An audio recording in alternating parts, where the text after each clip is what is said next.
जहां एक तरफ रूस ने ये कहकर कि हम भारत में पैसा लगाएंगे चाइना को बड़ा झटका दे दिया है, तो वहीं दूसरी तरफ ओमान में भारत बहुत तेजी से आगे बढ़ा है। जियोपॉलिटिक्स में बहुत कुछ चल रहा है, हमेशा की तरह जानने को मिलेगा बहुत कुछ। आइए जानते हैं इन खबरों को विस्तार से। भारत में ना इस वक्त इन्वेस्टमेंट करना एक सबसे बेहतरीन चीज बताई जा रही है, और इसके पीछे कारण क्या है? इसके पीछे कारण ये है कि भारत का घरेलू बाजार एक बहुत बड़ी भूमिका निभा रहा है, और ये भारत के बाजार के अलावे अर्थव्यवस्था पर भी प्रभाव डाल रहा है। इस समय जब रूस यूक्रेन युद्ध सहित विभिन्न जियोपॉलिटिकल कारणों से वैश्विक अर्थव्यवस्था में गिरावट का दौर है, भारत की विकास दर ऊंची बनाए रखने के लिए घरेलू बाजार की मजबूती जरूरी है। हाल ही में राष्ट्रीय सांख्यिकी कार्यालय की ओर से प्रकाशित आंकड़ों के अनुसार वित्त वर्ष 2024-25 की दूसरी तिमाही में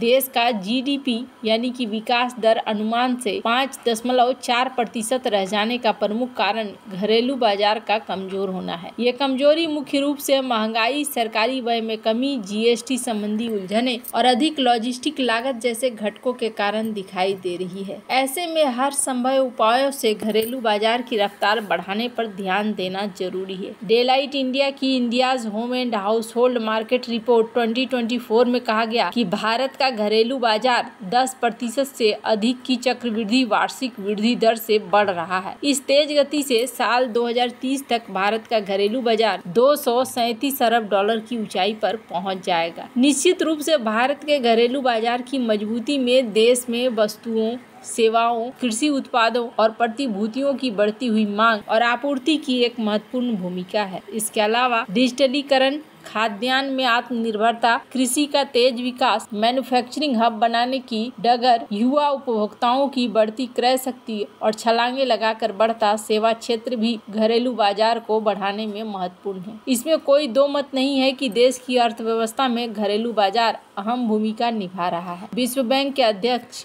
अजय बंगा ने कहा है कि इस समय वैश्विक अर्थव्यवस्था में चमकते हुए सितारे के रूप में रेखांकित हो रही भारतीय अर्थव्यवस्था के विकास में भारत के घरेलू बाजार की बड़ी भूमिका है। अमेरिका के सबसे बड़े बैंक जेपी मॉर्गन के अध्यक्ष मुख्य कार्यकारी जेमी डिमन के मुताबिक घरेलू बाजार के दम पर तेजी से आगे बढ़ती भारत की अर्थव्यवस्था को देखकर दुनिया अचंभित है। स्विस कंपनी एसआईजी के सीईओ सैमुअल सिग्रिट्स ने कहा था कि दुनिया में भारत का घरेलू बाजार तेजी से कारोबार बढ़ाने की सारी विशेषताएं रखता है। वोकल फॉर लोकल के मंत्र को बढ़ाना होगा आगे। निसंदेह देश में तेजी से आत्मनिर्भरता की नीति और वोकल फॉर लोकल के मंत्र को आगे बढ़ाना होगा। इससे हमारे स्थानीय और घरेलू बाजार मजबूत होंगे। साल 2014 से लगातार स्थानीय प्रोडक्ट के उपभोग और स्थानीय श्रम को अच्छे मूल्य पर जोर दिए जाने जैसे अभियानों से शहरों से गांव तक स्वदेशी सामान की खरीदी में जोरदार उछाल आया है। चीन से त्योहारी प्रोडक्ट के आयात में कमी के साथ साथ खिलौने और दवा बनाने की मूल सामग्री, बल्क ड्रग इंटरमीडिएट्स के आयात में भी सराहनीय कमी आई है।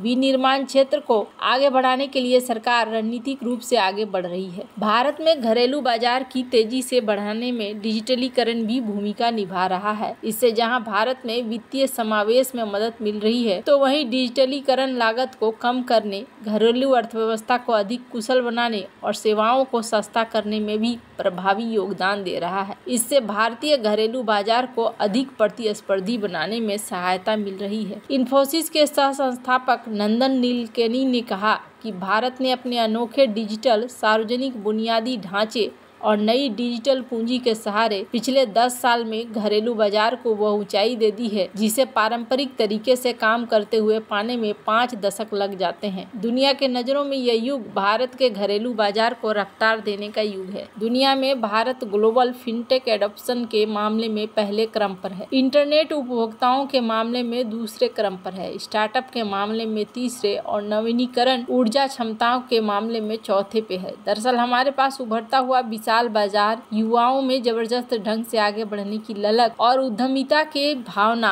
सुधार का रवैया आदि ऐसे कारण हैं जिनसे वैश्विक संघर्ष और चुनौतियों के बावजूद भारत में नए अवसरों की बहुलता है। घरेलू निवेशकों के दम पर चुनौतियों के बीच भारतीय शेयर बाजार अपनी प्रभावशीलता बनाए रखे हुए हैं। सरकार ने कृषि और ग्रामीण अर्थव्यवस्था पर ध्यान केंद्रित किया है। देश में कृषि उन्नयन, खेती में नवाचार को प्रोत्साहन देने, लागत को कम करते हुए उत्पादन के साथ ही किसानों की आय बढ़ाने का अभियान भी बढ़ाया गया है। घरेलू बाजार को मजबूत बनाने के लिए खाद्य पदार्थों की तेजी से बढ़ती महंगाई को रोकने और विकास की जरूरतों के बीच में उपयुक्त तालमेल जरूरी है। खैर, जहां एक तरफ ये सारा कुछ हो रहा है, वहीं पुतिन के बयान ने यहाँ पर एक मोहर लगा दिया है। भारत को लेकर पुतिन ने कहा है कि भारत ने बहुत ही अच्छा मेक इन इंडिया का कार्यक्रम चलाया है और हम भारत में इन्वेस्टमेंट करने जा रहे हैं। भारत जिस आसानी से बढ़ रहा है, ऐसे में भारत अभी और भी आगे बढ़ेगा। रूस के राष्ट्रपति व्लादिमीर पुतिन ने भारत की मेक इन इंडिया नीति की तारीफ की और कहा कि मेक इन इंडिया नीति के कारण भारत में छोटे और मध्यम वर्ग के उद्योगों में स्थिरता आई है। इससे भारत की आर्थिक गति को भी मजबूती मिली है। रूसी राष्ट्रपति ने पीएम मोदी के नेतृत्व की भी तारीफ की है और मेक इन इंडिया नीति के लिए उन्हें श्रेय दिया है। रूसी राष्ट्रपति पुतिन राजधानी मॉस्को में बुधवार को वीटीवी इन्वेस्टमेंट फोरम के एक कार्यक्रम में शामिल हुए। इस कार्यक्रम के दौरान अपने संबोधन में पुतिन ने कहा कि भारत का मेक इन इंडिया अभियान, रूस का इंपोर्ट सब्स्टिट्यूशन प्रोग्राम एक जैसे हैं। पुतिन ने कहा, भारत की सरकार ऐसी नीति बना रही है जिसमें वो अपने हितों को सबसे ऊपर रख रही है और अब भारत में निवेश करना एक फायदे का सौदा हो सकता है, ये बात कहना है उनका। वहीं दूसरी तरफ ओमान के साथ भारत ने अब एक बड़ी साझेदारी की है और इस चीज को लेकर पाकिस्तान, चाइना दोनों में हड़कंप है। विदेश मंत्रालय द्वारा जारी प्रेस विज्ञप्ति के अनुसार बैठक में राजनीतिक और रणनीतिक सहयोग, व्यापार और निवेश, ऊर्जा, समुद्री रक्षा साझेदारी, डिजिटल सहयोग, सांस्कृतिक आदान प्रदान, लोगों के संबंधों में चर्चा हुई है। दोनों देशों ने आपसी हित के क्षेत्रीय और अंतर्राष्ट्रीय मुद्दों पर विचार साझा किए। इस दौरान मस्कट में IOSCE की अगली बैठक एक सुविधाजनक तारीख पर आयोजित करने पर सहमति व्यक्त की गई है। ओमान के अवर सचिव शेख खलीफा अल हार्थी ने विदेश मंत्री एस जयशंकर से भी शिष्टाचार मुलाकात की। विदेश मंत्री एस जयशंकर ने खलीफा अल हार्थी के साथ अपनी बैठक के दौरान भारत ओमान संबंधों की ताकत पर प्रकाश डाला। उन्होंने कहा कि ओमान घाटी सहयोग परिषद, अरब लीग और हिंद महासागर रिम एसोसिएशन जैसे क्षेत्रीय संगठनों के भीतर एक महत्वपूर्ण साझेदारी है। सोशल मीडिया पोस्ट में एस जयशंकर ने कहा कि ओमान के राजनीतिक मामलों के अवर सचिव खलीफा अल हार्थी का स्वागत करके खुशी हुई। व्यापार, निवेश, टेक्नोलॉजी और अंतरिक्ष के क्षेत्र में द्विपक्षीय सहयोग को और मजबूत करने के प्रति हमने प्रतिबद्धता भी जताई। उन्होंने कहा कि हमारे द्विपक्षीय संबंध ऐतिहासिक, सांस्कृतिक और भौगोलिक संबंधों पर आधारित है। दोनों देशों के लोगों के बीच आपसी संपर्क 5000 साल पुराना है, जबकि राजनयिक संबंध 1955 में शुरू हुआ था।